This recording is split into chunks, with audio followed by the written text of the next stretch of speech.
Office മീറ്റിംഗിൽ enter ചെയ്യുന്നു എന്ന് കരുതുക. ആരും ഷൗട്ട് ചെയ്യുന്നോ ആർഗ്യൂ ചെയ്യുന്നോ ഒന്നും തന്നെയില്ല. പക്ഷെ ആ റൂം ടെൻസ്ഡ് ആയി ഫീൽ ചെയ്യുന്നു. പീപ്പിൾ ആർ ക്വൈറ്റ്, എല്ലാവരും ഐ കോണ്ടാക്ട് അവോയ്ഡ് ചെയ്യുന്നു. You can feel the pressure in the air. Suddenly നീയും അൺകംഫർട്ടബിൾ ആയി ഫീൽ ചെയ്യും.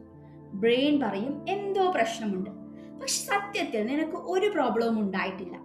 എന്നിട്ടും നിന്റെ ബോഡി അതിനെതിരെ റിയാക്ട് ചെയ്യുന്നു. അല്ലെങ്കിൽ നീ കാമായ ഒരാളെ കണ്ടാൽ നീയും സഡൻലി കാമാകും. കാരണം ഇമോഷൻസ് കണ്ടേജിയസ് ആണ്. ബ്രെയിൻ നിന്റെ ചുറ്റുമുള്ള ആൾക്കാരുടെ ഇമോഷൻ കോൺസ്റ്റന്റ്ലി അബ്സോർബ് ചെയ്യുന്നു. Sometimes without permission, sometimes without awareness, sometimes without control. അതായത് നീ ഒരു ദിവസം ഫീൽ ചെയ്യുന്ന പല ഇമോഷൻസും നിന്റേതാവണമെന്നില്ല. നിന്റെ ബ്രെയിനിലെ ഒരു സിസ്റ്റം ഓട്ടോമാറ്റിക്കലി മറ്റുള്ളവരുടെ ഇമോഷൻസ് കോപ്പി ചെയ്യുന്നു. അത് മനസ്സിലാക്കുന്നില്ല എങ്കിൽ നിന്റെ ഹോൾ ലൈഫ് തന്നെ മറ്റുള്ളവരുടെ മൂഡിനനുസരിച്ച് കൺട്രോളായി ജീവിക്കേണ്ടി വരും. But once you understand it, you can become the calm person even in the tensed room. Languages evolve ആകുന്നതിന് മുൻപും ഈ സിസ്റ്റം തന്നെയാണ് എക്സസൈസ് ചെയ്യുന്നത്. നീ ഇൻസ്റ്റന്റ്ലി മറ്റുള്ളവരുടെ ഇമോഷൻസ് മനസ്സിലാക്കുന്നു. ക്വസ്റ്റ്യൻസ് ചോദിക്കാനുള്ള ടൈമില്ല. ആരെങ്കിലും സ്കേർഡായി തോന്നിയാൽ യു റൺ, ആരെങ്കിലും കാമായി തോന്നിയാൽ യു സ്റ്റേ. എന്നും ബ്രെയിൻ ഈ രീതിയിൽ തന്നെയാണ് വർക്ക് ചെയ്യുന്നത്. ബ്രെയിനിലെ mirror neuron activates when you do something and also മറ്റാരെങ്കിലും അത് ചെയ്യുന്നത് കണ്ടാലും ഇത് ആക്ടിവേറ്റ് ആകും. അതായത് ആരെങ്കിലും ചിരിച്ചാൽ നിന്റെ ബ്രെയിൻ സെയിം മസിൽസ് ആക്ടിവേറ്റ് ചെയ്യും. ആരെങ്കിലും സ്ലോ ബ്രീത്തിങ് ചെയ്യുന്നത് കണ്ടാൽ നിന്റെ ബ്രീത്തിങ്ങും അതിന് മാച്ച്ഡ് ആകും.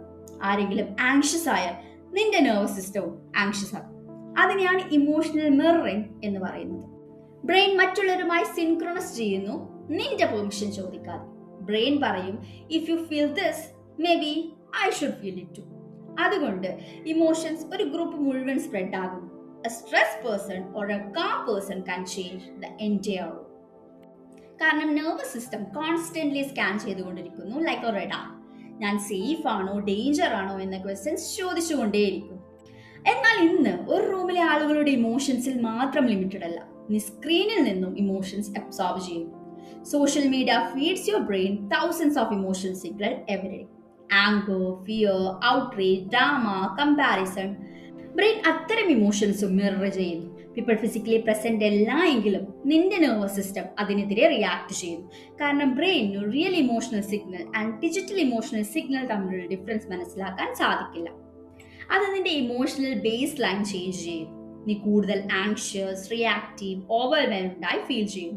ഇത് നിന്റെ ലൈഫ് കാരണമല്ല, but because of the constant emotional exposure. നീ അനുഭവിക്കുന്ന പല ഇമോഷൻസും ബോറോവ്ഡ് ആണ്. From coworkers, family, friends, social media, environment. പക്ഷെ ബ്രെയിൻ അതൊക്കെ നിന്റേതാണെന്ന് അസ്യൂം ചെയ്യും. ബട്ട് ഇമോഷണൽ ട്രാൻസ്ഫർ രണ്ട് സൈഡ് നടക്കും. Just like you absorb emotions, others absorb your too. അതായത് ഒരു കയോട്ടിക് റൂമിൽ നിനക്ക് കാം സെന്ററായി മാറാൻ സാധിക്കും. You can become the person who stabilise the emotional environment. പക്ഷെ അതിന് ആദ്യം നിന്റെ നെർവസ് സിസ്റ്റത്തെ റെഗുലേറ്റ് ചെയ്യാൻ നീ പഠിക്കണം. എങ്ങനെ അത് ചെയ്യാൻ സാധിക്കും എന്ന് നോക്കാം. Check your emotional base line. ആളുകളെ മീറ്റ് ചെയ്യുന്നതിന് മുൻപ് നീ ഒരു ക്വസ്റ്റ്യൻ ചോദിക്കുക. ഇപ്പോൾ ഞാൻ എങ്ങനെ ഫീൽ ചെയ്യുന്നു? Calm, tensed, neutral? And interaction ശേഷം പിന്നെയും ചോദിക്കുക, ഇപ്പോൾ ഞാൻ എങ്ങനെ ഫീൽ ചെയ്യും? നിന്റെ ഇമോഷണൽ സ്റ്റേറ്റ് സഡൻലി ചേഞ്ച് ചെയ്തിട്ടുണ്ട് എങ്കിൽ നിനക്ക് മനസ്സിലാക്കാം നീ മറ്റാരുടെയോ ഇമോഷൻ അബ്സോർബ് ചെയ്തിരിക്കുന്നു. Awareness is first protection. Regulate your nervous system first. നിന്റെ ഇമോഷൻസ് ഓവർലോഡ് ആയി തോന്നിയാൽ ഇമ്മീഡിയറ്റ്ലി റിയാക്ട് ചെയ്യാതെ നിന്റെ ബ്രെത്ത് സ്ലോ ആക്കുക. Long slow exhale. ഇത് നിന്റെ നെർവസ് സിസ്റ്റത്തോട് പറയും നീ സേഫ് ആണ്. Breathing is the fastest way to reset emotional memory. Stay present without absorbing. നിനക്ക് മറ്റുള്ളവരെ കെയർ ചെയ്യാൻ സാധിക്കും. അവരുടെ ഇമോഷൻസ് നിന്നിലേക്ക് ക്യാരി ചെയ്യാതെ തന്നെ നിനക്ക് അവരെ കേൾക്കാം. Without drawing in their stress. മനസ്സിനോട് പറയാം ഈ ഇമോഷൻസ് അവരുടേതാണ്. Not everything you feel is yours to kept. നിനക്ക് ഒരു കാം സിഗ്നൽ ആകാൻ സാധിക്കും. നീ കാം ആയാൽ nervous system safety signal send ചെയ്യും.